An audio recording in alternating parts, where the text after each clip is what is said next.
आपने आजकल इंटरनेट पर कई सेलिब्रिटीज और पब्लिक फिगर्स के ऊपर एडिट वीडियोस जरूर देखे होंगे। ये एडिट्स यूजुअली उन पर बनते हैं जिनका एक फैन बेस होता है और वो जो फैंस होते हैं वो अपना सपोर्ट दिखाने के लिए ऐसे एडिट्स बनाते हैं, जिससे मुझे कोई प्रॉब्लम नहीं है। लेकिन ऐसे सरफरे लोग होते हैं जो क्रिमिनल्स, सीरियल किलर्स, रेपिस्ट जैसे लोगों के ऊपर एडिट्स बनाते हैं और उनको काफी ज्यादा ग्लोरीफाई करते हैं, जैसे कि इजाबेला गुज़मैन जिसने अपनी माँ का मर्डर किया था, दी हैंडसम किलर कैमरन हेरन, जेफरी डॉमर जैसे कई लोग के ऊपर आए दिन एडिट्स बनते रहते हैं। और सच में मुझे समझ में नहीं आता है कि क्यों लोग उनके हरकतों को इतना ग्लोरीफाई क्यों कर रहे हैं। क्या वो भूल गए हैं कि उन किलर्स के विक्टिम्स कभी वो भी हो सकते थे? कुछ लोग एक्टर्स को एडमायर करते हैं, सिंगर्स को एडमायर करते हैं, इन्फ्लुएंसर्स को एडमायर करते हैं, जो कि अच्छी चीज़ है, उनका कुछ अच्छा इन्फ्लुएंस होता है लोगों पर। लेकिन एक अलग ही जॉनरा चल रहा है जिसमें लोग अपने फेवरेट क्रिमिनल्स तक चुनते हैं। आज हम इस वीडियो में एक ऐसे ही हैंडसम किलर के बारे में बात करेंगे जिसका आतंक पूरे लॉस एंजलिस सिटी में था, जो खुद को एक एंटी क्राइस्ट मानता था और सेटन की पूजा करता था। उसने अपनी जिंदगी में 13 मर्डर्स किए थे और उसे क्राइम से जिस व्यक्ति ने इंट्रोड्यूस कराया वो उसका खुद का एक रिलेटिव था जो कि आर्मी में रह चुका था। रामिरेज को नाइट स्टॉकर के नाम से भी जाना जाता है, जिसके बारे में हम वीडियो में आगे डिस्कस करेंगे। रामिरेज को टिकटॉक पर काफी ज्यादा फेम मिला है और उसकी पूरी कहानी जानने के बाद एक पॉइंट पर आप भी सोचोगे कि सच में लोगों का दिमाग घूम गया है कि लोग ऐसे ऐसे इंसानों के ऊपर एक बहुत ही ग्लोरीफाई करने वाली एडिट्स बनाते हैं, जो कि एक बहुत ही ज्यादा सीरियस प्रॉब्लम है टू बी ऑनेस्ट। टिकटॉक जैसे एप्स को बच्चे चलाते हैं, बूढ़े चलाते हैं, हर एज के लोग चलाते हैं। खैर इंडिया में टिकटॉक तो नहीं है, लेकिन यूट्यूब शॉर्ट्स अपना काम कर देता है। ऑलमोस्ट 1 महीने से रिचर्ड रामिरेज के ऊपर वीडियो बनाने के लिए मेरे को कहा जा रहा था मेरे कुछ क्राइम लवर्स के द्वारा, लेकिन इस वीडियो के डिले होने के पीछे कुछ कारण है। वीडियो के एंड में मेरे तरफ से आप लोगों के लिए एक छोटा सा मैसेज है, तो उसको मिस मत करना। Now without any further ado, let's get into the video.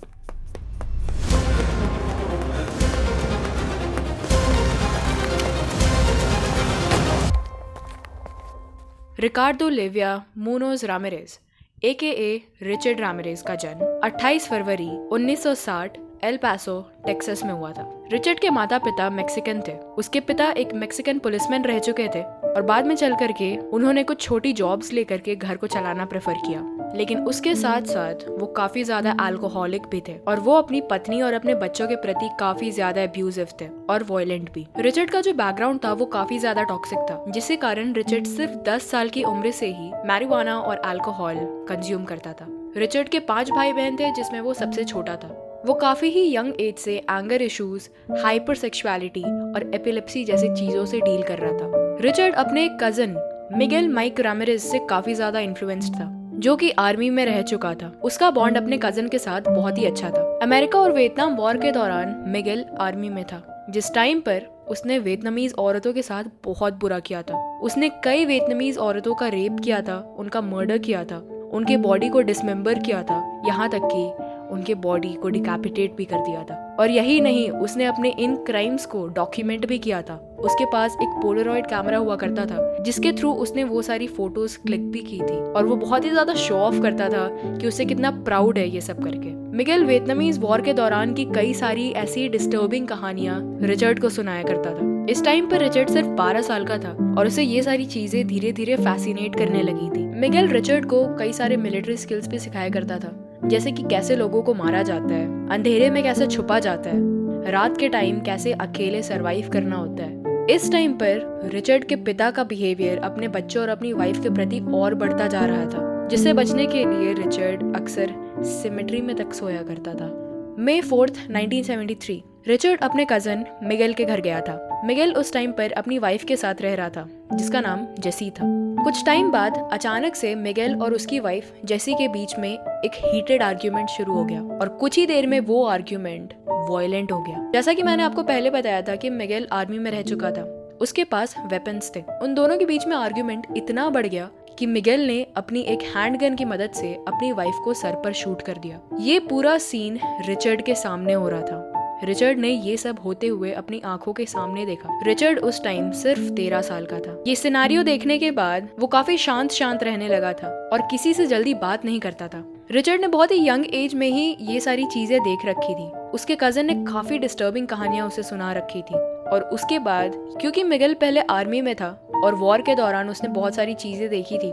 War का काफ़ी भयंकर इम्पैक्ट होता है किसी भी इंसान पर, स्पेशली आर्मी फोर्सेस पर। उसे एक मेंटल डिसऑर्डर से डायग्नोज किया गया जिसका नाम है PTSD, post traumatic stress disorder, जो कि उसको वॉर के टाइम से लिंक किया गया। और उसके बाद उसे जेल की सज़ा ना दे करके उसे मेंटल हॉस्पिटल में डाल दिया गया। इस इंसिडेंट के बाद रिचर्ड अपनी बड़ी बहन के साथ शिफ्ट हो गया, जो कि अपने हस्बैंड के साथ रहती थी, जिसका नाम रॉबर्टो था। रिचर्ड और रॉबर्टो अक्सर रात में निकला करते थे और लोगों के घरों में झांका करते थे, जिसे वॉयरिज्म कहा जाता है, विच इज़ अ सिचुएशन जब लोगों को दूसरों की प्राइवेट एक्टिविटीज में ताक झाक करना काफी ज्यादा पसंद होता है। और यही काम रॉबर्टो और रिचर्ड किया करते थे। मिगेल को 1977 में मेंटल हॉस्पिटल से रिलीज कर दिया जाता है और इसके बाद वो सुधरता नहीं है। इसके बाद वो रिचर्ड और रॉबर्टो को कंपनी करते हैं और ये तीनों मिल करके रात में औरतों का पीछा करते थे, औरतों के घर पर झांका करते थे और they used to love that. जब रिचर्ड 14 साल का हुआ तब उसने LSD कंज्यूम करना शुरू किया। वो और उसका कजन दोनों ही ड्रग्स और अल्कोहल में काफी ज्यादा इंडल्ज थे और इसी के बाद रिचर्ड का इंटरेस्ट सेटनिज्म और ऑकल्ट में शुरू हुआ और यहाँ से चीजें बदल जाती है। जब रामिरेज 18-19 साल का हुआ तब उसकी सेक्सुअल फैंटेसीज भी अजीब होती गई। उसे बॉन्डेज, मर्डर, म्यूटिलेशन, रेप जैसी चीजों में बहुत ही इंटरेस्ट आता था। स्कूल आवर्स के बाद उसने होटल में पार्ट टाइम जॉब करना शुरू किया था और इसके कारण उसके पास हर रूम्स के मास्टर की होते थे, जिसका उसने काफी ही गलत फायदा उठाया। होटल में एक बार रिचर्ड ने 2 बच्चों को एलिवेटर में मोलेस्ट किया था, लेकिन इस एक्ट से वो बच जाता है। बचने के बाद उसने रुकना प्रेफर नहीं किया, वो एक स्टेप और आगे चला गया। उसने मास्टर की मदद से एक कपल के रूम में एंटर किया जहाँ पर एक कपल स्टे कर रहे थे। रिचर्ड उस रूम में घुसता है और उस औरत का रेप करने का कोशिश करता है, लेकिन लकीली उस औरत के हस्बैंड ने उसे उस दिन बचा लिया। इस हरकत के बाद रिचर्ड को उसकी नौकरी से निकाल दिया जाता है। उस कपल ने रिचर्ड के ऊपर केस भी किया था, लेकिन बाद में चल करके उसके ऊपर से क्रिमिनल चार्जेस ड्रॉप कर दिया जाता है, क्योंकि ये बात जब कोर्ट में गया तब उन कपल में से कोई भी कोर्ट में नहीं आया। 9th स्टैंडर्ड में रिचर्ड अपने स्कूल से ड्रॉप कर लेता है और 22 साल की उम्र में वो कैलिफोर्निया शिफ्ट हो जाता है। अब रिचर्ड कोकेन का भी सहारा लेने लगा था। कुछ काम ना होने के कारण उसके पास पैसे की कमी थी और वो पूरे दिन बस नशे करता था और धीरे धीरे अपने इस नशे को सपोर्ट करने के लिए उसने चोरी करनी शुरू कर दी। वो सड़कों पर रहता था, एक जगह से दूसरी जगह ट्रैवल करता था, यूजुअली सैन फ्रांसिस्को और लॉस एंजलिस के बीच, और यहाँ से रिचर्ड का क्रिमिनल जर्नी शुरू होता है। 10 अप्रैल 1984 रिचर्ड सैन फ्रांसिस्को में एक छोटा सा अपार्टमेंट लेकर के रह रहा था। ऐसे एक दिन उसे एक लड़की मी लियोंग, एक 9 साल की चाइनीज अमेरिकन लड़की, अपने भाई के साथ रिचर्ड के अपार्टमेंट के नीचे कुछ खोज रही थी। तभी रिचर्ड उनके पास जाता है, उन्हें पूछता है कि वो यहाँ क्या कर रही है, क्या वो उनकी कुछ मदद कर सकता है। वो दोनों भाई बहन कुछ कॉइन्स ढूंढ रहे थे। तभी रिचर्ड उन्हें अपने अपार्टमेंट के बेसमेंट में चलने को कहता है। वो दोनों बच्चे थे। मी लियोंग 9 साल की थी और उसका भाई 8 साल का था। जैसे ही वो दोनों बेसमेंट में जाते हैं, रिचर्ड उन्हें काफी मारता है, उन्हें बांधता है और उन दोनों बच्चों का रेप करता है और दोनों को पॉकेट नाइफ की मदद से मार देता है। इतना ही नहीं, उनकी बॉडीज को नंगा करके एक पाइप के थ्रू लटका देता है। जून 28, 1984 रिचर्ड लॉस एंजलिस के एक अपार्टमेंट में घुसता है जहाँ पर एक 79 साल की औरत रह रही थी। वो उनके अपार्टमेंट में घुसता है और सबसे पहले उनको स्टैब करता है, सर पर, गले पर, छाती पर। इस टाइम पर वो औरत सो रही थी। रिचर्ड ने उनका गला काट दिया। उस घर से रिचर्ड ने कुछ पैसे चुराए और वहां से भाग गया। ऐसे ही करते करते 1985 तक रिचर्ड लोगों के घर में घुसता था, उनको शूट करता था, कभी कभी विक्टिम्स की आंखें निकाल लिया करता था, उनके सर काट दिया करता था, उनके घरों से कीमती सामान चुरा करके वहाँ की औरतों का रेप करता था। और जब लोग उससे अपनी जिंदगी की भीख मांगते थे और जीसस का नाम लेते थे, तब रिचर्ड उन्हें कहता था हेल सेटन। वो लोगों की बॉडीज में, लोगों के घरों के दीवारों पे सैटानिक साइंस बनाता था, लोगों को हेल सेटन कहने को कहता था, सेटन पर विश्वास करने को कहता था। ये अक्सर हर क्राइम के बाद करता था। बाय द वे, ये सेटनिज्म प्रैक्टिस करने वाला ये पहला सीरियल किलर नहीं था। इससे पहले कई सीरियल किलर्स ऐसे रह चुके हैं जो सेटनिज्म प्रैक्टिस करते हैं, जो डेविल की पूजा करते हैं। चार्ल्स मैनसन नाम का एक व्यक्ति भी उनमें से एक था, जो कि एक बहुत बड़े कल्ट का लीडर था, मैनसन फैमिली, अगर आपको नहीं पता हो तो। वो भी अपने क्राइम सीन्स के दौरान ऐसे ही सैटानिक मार्क्स अपने विक्टिम्स के घरों पर, अपने विक्टिम्स की बॉडी पर छोड़ा करता था। और अगर आपको चार्ल्स मैनसन से रिलेटेड और बातें जाननी है, पूरी कहानी जाननी है, तो आपको कहीं जाने की जरूरत नहीं है। मैंने उस टॉपिक को भी अपने चैनल पर कवर किया है अपने स्कैरिएस्ट कल्ट लीडर्स वाले वीडियो में, जहां मैंने 2 ऐसे कल्ट लीडर्स के बारे में डिस्कस किया है। तो अगर आपको और बातें जाननी है तो आप वो वीडियो चेकआउट कर सकते हो। Now back to our topic. उसके पास एक इलीगल .25 कैलिबर हैंडगन था जिसकी मदद से वो लोगों को शूट करता था। उसके क्राइम्स बहुत ही ज्यादा डिस्टर्बिंग होते थे। वो अक्सर डेड बॉडीज के साथ सेक्स करने की कोशिश करता था। इनसे जो उसके पास पैसे आते थे वो अपना कोकेन, अल्कोहल, ड्रग एडिक्शन उससे पूरा करता था और अपना रेंट पे करता था।